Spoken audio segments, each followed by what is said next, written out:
As we close out our latest episode with the incredible Gillian Ashcroft, I'm thrilled to announce something special for the next 2 weeks, our Back to the Future series. Since launching in April 2024, Leading Our Own Way has been home to some unforgettable stories, and now we're rewinding to share hidden gems from the past 20 months. These episodes are packed with wisdom to carry you through the holidays and into the new year. Like I mentioned, they're hidden gems, stories of resilience and transformation.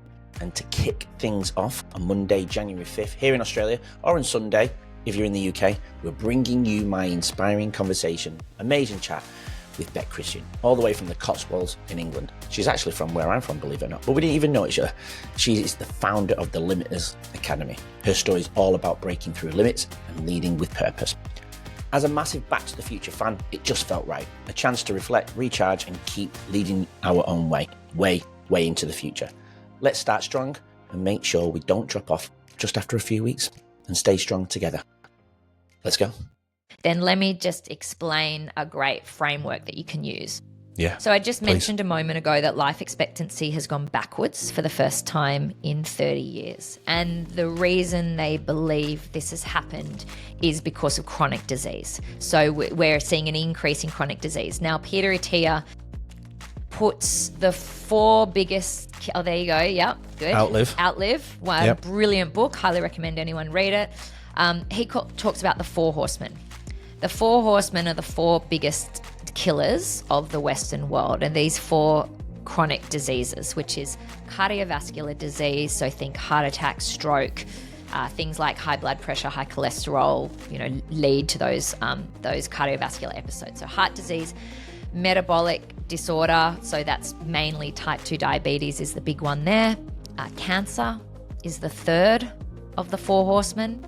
And the 4th one is neurodegenerative diseases, Alzheimer's, dementia, Parkinson's, etc. Now, 2 of those, FYI, little side note, 2 of those 4 horsemen are 100% preventable, which is equally frustrating as it is inspiring. And that was the first 2 I mentioned. So cardiovascular disease is 100% preventable, and so is metabolic disease. Cancer, neurodegenerative diseases, you can do as much as you can, and you just might have been dealt a pretty poor card, but there's a lot more that we can do that's in our control. We used to think it was a lot more to do with our genes, but actually they're highly preventable as well. But yeah, the first 2 are. So that's my little side note. Yeah. So coming back to my story here, if you can avoid those 4 horsemen, then the good news is that centenarians in Australia, so people that are 100 or older, is growing at a rate of 6% per year. Great. So it's kind of 2 really contradictory. How are we getting younger? How are we dying younger as a population? Life expectancy is dropping, yet centenarians are getting older. And the answer to that is, if you are able to avoid the 4 horsemen and avoid those chronic diseases, you are going to live for a bloody long time. And we are going to be old for a bloody long time. So our goal as someone that wants to live a long, healthful life and have that health span, even if it's not lifespan, is number 1, to avoid the 4 horsemen. How do we do that? Well, balancing those areas I just spoke about earlier is a really important part. And so understanding what the early warning signs of those 4 horsemen are and doing all the lifestyle factors to mitigate them is going to put you on the other side. And then you will be one of those 6% centenarians skipping around, drinking your red wine as a 101-year-old. Love that. Yeah, no, it's brilliant. What a learning curve that one is. I remember the 4 Horsemen. It was one of the pivotal books that really got me on track. There was a bit that I didn't understand, but then when I got to read all the other things around it, I came back to it and understood it a lot more as well. Yeah, I do say to some people, maybe read the first chapter in great detail. Read the last chapter on emotional health in great detail, and then the middle of the book does get very technical, so you might just read the chapters that are relevant to you. Yeah. I understood it a lot more when I went away and, read about the brain and read more around Alzheimer's and emotions and stuff like that. It definitely made more sense. I did that with the sleep book with Matthew Walker. He was starting to talk about aspects of the brain, but I hadn't read anything about the brain yet. So I thought, right, I'm clearly not ready for this yet. Let's go and read the basics of the brain, and then I can understand this at a deeper level. So I feel like all my books have been jigsaws, and I've come out of chapters and gone back and forth, and it's kind of exciting at the same time. It is, because it means you're unlocking new education and That's right. knowledge as well. And there is so much out there now that can really, really improve our longevity. So it's definitely a journey worth taking. So not only do you want to increase the quantity of mitochondria in your body, but you also want to increase the quality. And both naturally decline with age, but there is a lot that we can do. So unlike a remote control car that comes already pre-programmed, there's only so many batteries you can put in, we can actually add more battery packs. And guess what? Adds battery packs to our body, comes back to exercise. And we can literally, and no matter what age we're at, we can literally add more mitochondria to our body. And ways to do that, obviously exercise is the main way, because and the reason is that mitochondria is in such a high concentration in our muscles. So if we're laying down more muscle tissue, then we're going to be laying down more healthy mitochondria. And so cardiovascular activity is key for this. And zone 2 cardio, so that's that more steady state heart rate between kind of 60 to 70% of your max. So it's really where you're able to talk, but only just. If you're out for a walk with your friend and you're talking like you and I are now, you're not at zone 2, you might be zone 1. But if you're talking, but you're kind of talking like this, and then you have to wait because you've got to catch your breath, that's probably good. And then if you completely can't talk at all because you're just running so fast, you're up in zone 3, 4, or 5, which is more VO2 max training, which is also great for mitochondria as well. But the zone 2 is particularly important, and strength training is fantastic for it as well. So that's where you're going to increase the quantity. Then as far as quality, stress management is a key part of that. Sleep is a key part of that, and then healthy nutrition is a key part of that as well.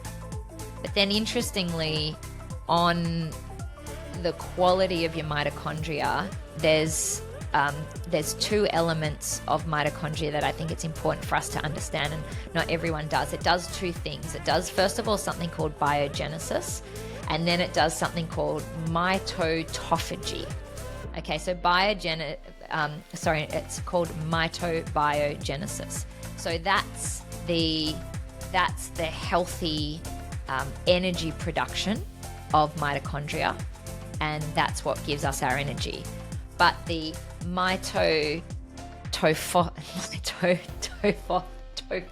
I can't even say it now, is what actually clears out the bad batteries. And autophagy you've probably heard of, which is where the cells basically recycle themselves, they clear out the waste. So mitochondria do that as well. And so it's really important not only to understand that they create that energy, but healthy functioning mitochondria will also clear out. It's like taking the rusted batteries out and actually removing them from the battery pack. And interestingly, fasting is one of the best ways to trigger that. And I think that's why I do it. Yeah.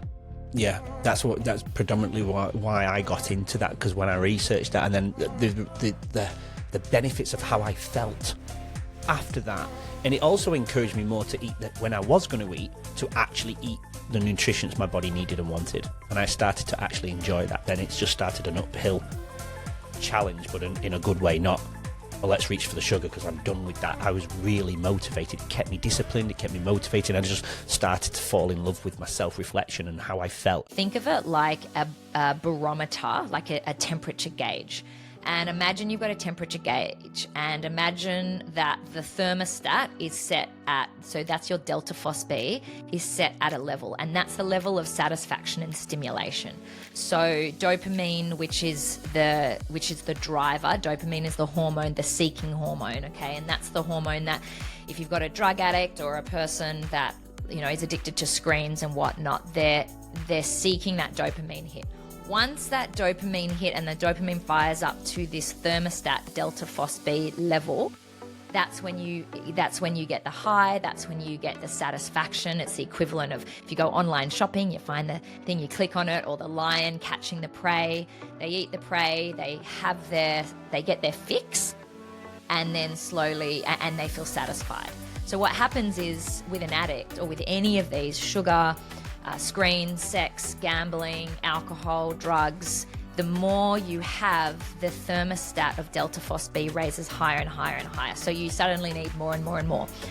But to reset that thermostat back down to normal levels and pre-addictive levels takes 14 days. So wow. I really want to stress, because sometimes as parents it's quite overwhelming and depressing and sad. I want to stress that we can rewire, we can, and for ourselves as well, for those people that are addicted to sugar or or their own screen addictions, when you do take it away, it will reset. So it's a good news story. Well, I'm glad it was good news. 14 days doesn't sound good news to me. Well, I guess if you think about it in the sense of nutrition and, diet and health, and you're someone that it's been Christmas time, say, or Easter, and you've had a real, just let the cat out of the bag, and you've been eating and drinking and being merry and all of that. And then what happens is the cravings for those foods starts to become a lot stronger. I think it's a good news story that it only takes a week or two for those cravings to subside, but you've got it. The hardest part is the first 4 or 5 days, and then it gets easier and easier and easier. So I'm a bit like, anyone can do anything for 14 days. So let's focus on it, reset, and then it's going to be much healthier for us in the long term. Yeah, I know this for sure, because I did that with sugar myself. I completely eradicated sugar, and within a week or two I was not needing sugar. I even went into the supermarket and I just knew where obviously all the sugar was. I mean, it's mainly in the middle of the whole place, but I just avoided the chocolate area and I didn't even care. And then there was a point where I went down, it was like this, I actually could smell it. And I just stayed away from it, and I didn't look. I'm back on its 80-20 rule now. Yeah. And the school holidays, and guys, it goes up because I'm with my children, and we do it. But you're right, it is a good news, because I sit there and go, Monday will come, I'm going to go back into the cold plunge in the morning, I'm going to set myself back to my 19-hour fast today, because I know it works for me, and I feel great after it, and I feel more focused, and then I keep away the sugar, which, I lost 9 kilos in 3 weeks without exercising. Just because you cut the sugar out. Cut the sugar out, cold plunges, and I got rid of my daily stress, chronic stress. There you go. Look at that. See? Yeah. Your body wants to heal itself. Your body wants to operate optimally and to be in a lovely state of homeostasis. And so when you start to put the right inputs in, miraculously, for most people, not everyone, but for most people, the body responds really well. Absolutely. We've been talking about dopamine. I share that quite a lot with children to get them to understand the impacts of the dopamine on their systems. And I say to them, look, our ancestors would build shelter, and it would take them 3, 4, 5 hours to build the shelter wherever they would be living in the forest, the jungles and whatever. And the weather would destroy it after a few days. But they would get that same dopamine hit from hours of work and effort. Now we can just look at a phone and get the same level of hit and off a second, and that's, I think, probably where we're going wrong, right? Because we've invented all these beautiful things and they all have a place. We're just not using them in the right way, maybe. I don't know. Oh my gosh, I have the cutest story to share to support what you're saying, because what you're essentially saying is that nothing competes with the phone. What would be the root of the cause of all the problems that we've seen to have come across in the last 30 years, would you say? That's a question, isn't it, Andy? I feel like I know, but you're the expert, and I want to see if we're on the same wavelength. I don't know. Is it a cellular level point in our bodies where we've just, we've had the same Paul proceeded to say, Paul Taylor, and I found out you through Paul because I interviewed him, and I messaged you, and then a few weeks later you pop up. I'm like, oh God, I forgot I messaged him. Yeah. So Paul explained our genotype's not really changed in 45,000 years, and yet the human body, the humans have created all these unbelievable, amazing things, but we're expecting our genotype to catch up in this short amount of time. Does that make sense? Yeah. I don't know if I've explained that well, but yeah, no. What you're saying is that the environment that our genome has evolved for best survival has changed so rapidly that our genome has not caught up with it, because that our genome takes, tens and hundreds and thousands of years to adapt. And I would 100% agree with that. So where is the root then? What is it? Because we mentioned the word mitochondria. Is it mitochondria? Is that where we're just messing up our mitochondria at such every single day? And is this why we're coming up, cardiovascular disease, heart disease, cancer, all of these things? Why is this so prevalent? And obviously this leads on to mental health issues and so on and so on. I just feel like a drop of a hat we're struggling. Kids are not allowed to struggle anymore. There's resilience is all-time low, even in adults. I never used to see anxiety in children. Now I see it every day. I never knew what anxiety was until I was 32. Things like that. Yeah. I think I'd love to come in with the silver bullet answer and say it all points back to this one thing, because then if we change that one thing, it might fix lots. It's more nuanced than that. And in my opinion, there's a few factors at play. Number one, we can't ignore the fact that we're living longer. So life expectancy, and I'm talking about compared to, hundreds of years ago, because actually life expectancy has just gone backwards for the first time in 30 years, which is a bit of a whole other conversation. But we are living a lot longer than those ancestors, than when our genome kind of, got to where it is today. So that's why we are seeing a lot of these age-related diseases like cancer, like cardiovascular disease. You can't discount the fact that we are living longer, and so we're going to see some of those things. Then the other factor is the body. There's a lot of imbalance. And if I had to kind of come back to, if you wanted that one thing or that silver bullet, a body that is dysregulated and out of balance is going to be a body that struggles. And so when we look at that, we'll go, well, let's unpack that. What does out of balance mean? So let's start physically with the body. We're seeing a lot of bodies that are under-muscled and over-fat, and therefore with chalky bones. And so that creates a recipe. That's a body that is unbalanced. And if we are wanting to live into these older decades and live really well, i.e. health span, not just lifespan, then we need to have a balanced body and, enough muscle to support our bones and not enough, a healthy amount of body fat, because excess body fat has a whole bunch of pro-inflammatory and other health implications. So there's that physical, then you've got the physiological and the biochemical. So the imbalances on the inside on more of a microscopic level. So that is things like, loss of quality of mitochondria. That is things like the biomarkers that we test. So, elevated cholesterol that might lead to heart disease, or inability to control our blood sugar levels, which is, metabolic syndrome, type 2 diabetes, etc. So there you've got that internal imbalance. And of course, the third piece of the puzzle is our emotional health and our mental health. So you've got a body that's physically imbalanced, that's physiologically and biochemically imbalanced. Is it any surprise that then you also have those neurological and psychological imbalances as well? So if I could sum that all up, I would say if you're really focused on helping to keep everything in that lovely homeostatic balance, then that's a great goal to have, and easier said than done. Yeah. But that's what we need to be doing. Thanks for joining me on this special Back to the Future journey.